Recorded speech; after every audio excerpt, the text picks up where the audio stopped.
Bonjour à toutes et à tous, soyez les bienvenus sur la chaîne. Aujourd'hui ce sera une vidéo un peu particulière, pas très longue, c'est la première fois que je fais ça sur la chaîne. Il va s'agir donc d'une review unboxing de Steelbook.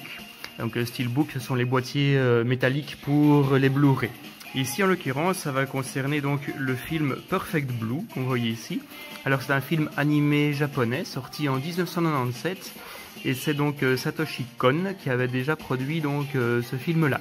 Il faut savoir donc avant d'être un film animé, Perfect Blue était donc un roman qui s'appelait Perfect Blue Métamorphose d'une idole et c'est l'écrivain Yoshikatsu Takeshi qui avait écrit cela. Je vous propose donc déjà de regarder la face avant du Steelbook. Alors c'est un peu sombre, vous m'en excuserez. Mais vous avez donc ici la protagoniste principale, Mima, donc la chanteuse d'un groupe, entourée donc de poissons. Alors c'est assez bien fait parce qu'on a l'impression qu'elle ressort un petit peu du boîtier. Bon, vous voyez pas trop ça, mais bon, on a l'impression qu'elle ressort du boîtier. En dessous, vous avez en bleu, cette circonstance avec Perfect Blue, le petit bandeau, généralement ils sont au-dessus, mais là c'est en dessous, un chef-d'œuvre du genre, c'est les Inrecuptibles qui avaient fait cela. Derrière, qu'est-ce qu'on nous donne? Donc une photo ici, c'est le carton que j'enlèverai après, avec encore une fois des gens qui avaient fait une critique, virtuosité incroyable d'un récit chez Le Monde, inclassable chez Libération, un chef-d'œuvre du genre chez les Inrecuptibles, le résumé, quelques images. Alors d'un point de vue bonus, qu'est-ce que nous avons? Nous avons l'enregistrement Angel of the Heart 4 minutes 20, entretien avec Junko Iwao 5 minutes 40, entretien avec Satoshi Kon de 11 minutes et le trailer japonais d'1 minute 55. C'est Kazé qui édite ceci, vous voyez quand même que c'est pour les 16 ans et plus, on y reviendra par après. Vous avez également le DVD du film et le Blu-ray. Alors le Blu-ray dans ces statistiques, donc qu'est-ce qu'on nous donne? Le film en Blu-ray de 82 minutes, format donc 1920 sur 1080p couleur, audio japonais en 2.0 PCM ou bien 5.1 et également FR 5.1 avec le DTS HD. Sous-titre français, encore heureux, sauf si vous connaissez le japonais évidemment. On va ouvrir tout de suite donc ce Steelbook et regarder comment est-ce qu'il est composé, comment est-ce qu'il est fait. Les Steelbooks souvent sont quand même de belles choses, c'est des beaux objets. Les collectionneurs de supports physiques aiment bien justement chercher les Steelbooks pour pouvoir compléter leur collection. Alors voilà, on verra peut-être un peu mieux qu'avec le plastique finalement, oui je pense que oui. Donc j'ai l'impression, on a l'impression qu'elle ressort mais ce n'est pas le cas. C'est assez mat, c'est pas spécialement brillant ce que vous avez ici. On va quand même retirer tout doucement le petit carton. Voilà, ici aussi. Et vous avez alors donc une autre illustration. Alors là, elle est beaucoup plus sombre que l'autre. C'est encore une fois la protagoniste, avec deux petits poissons au niveau de la poitrine. Si on l'ouvre, les petites publicités adéquates. Ici, il s'agit donc du disque en Blu-ray.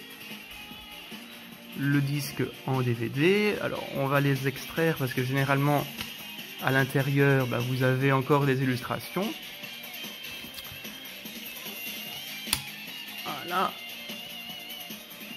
Voilà, illustration. Alors, je ne sais pas si vous allez voir beaucoup. Voilà, ça se suit, c'est Mima qui semble perdue dans la foule, à se demander un petit peu qu'est-ce qui se passe avec des gens autour d'elle, etc. Alors certains vont me dire, ouais, Perfect Blue, c'est quoi? Donc comme je le disais, c'est un film sorti en 1997. Quand même assez long, pratiquement 90 minutes, donc ça c'est plutôt bien.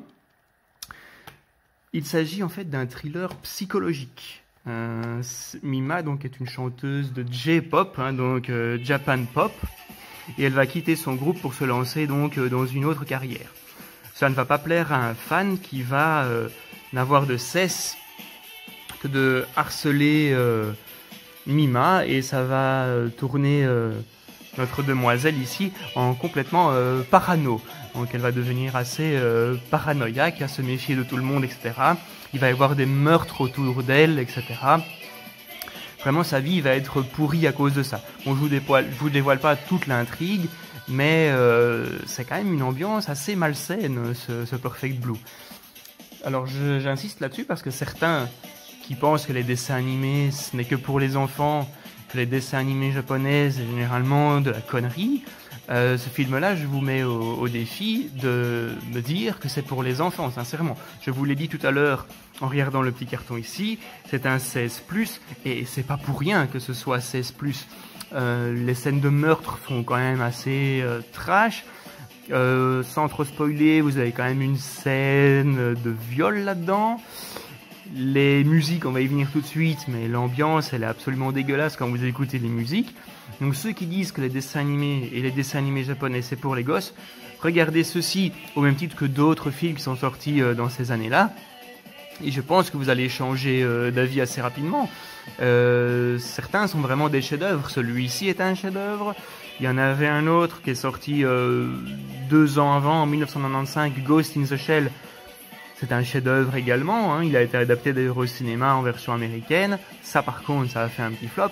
Mais Ghost in the Shell, Perfect Blue, Le tombeau des Lucioles, Paprika, qu'est-ce qu'on avait encore d'autre? Le premier film sur Gun, qui est devenu Alita en américain. C'est vraiment des très bons films qui s'adressent à une audience beaucoup plus mature que Pokémon par exemple, hein. On est sur un autre niveau, une autre qualité. Donc je vous conseille sincèrement, si vous ne l'avez pas vu, de regarder Perfect Blue. Ça date de 97, les dessins sont peut-être un peu vieillots au goût de certains, mais sincèrement moi j'aime beaucoup. Ça c'est la BO, hein. J'en ai déjà parlé sur mes vidéos donc de bande originale. C'est assez trouvable encore, hein. Vous avez les chansons et donc du score. Le score est composé par Masahiro Ikumi. Le score il fait flipper, sincèrement. Si vous mettez cette musique là et que vous êtes dans le noir ou seul dans une pièce, vous n'allez pas écouter ça très très longtemps. Voilà donc ce que l'on pouvait dire sur le steelbook de Perfect Blue. Donc pour rappel, c'est Kazé qui édite ceci.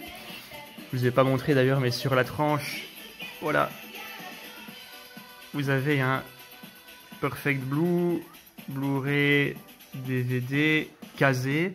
Donc c'est Kazé qui édite ça. Moi j'avais eu la VHS à l'époque. Je suis passé à côté de l'édition luxueuse qui est sortie il y a 1 an. Elle est devenue introuvable, sauf sur le net à des prix complètement exorbitants. Je l'ai vu à je crois 400 € sur Amazon. Donc voilà, moi j'ai pris le steelbook qui me convient plutôt bien. Voilà donc ce qu'on pouvait dire sur ce film-ci. Perfect Blue chez Kazé en steelbook, c'est sorti il y a un peu moins d'1 semaine. Donc si vous l'avez pas vu, courez vous le procurer. À bientôt.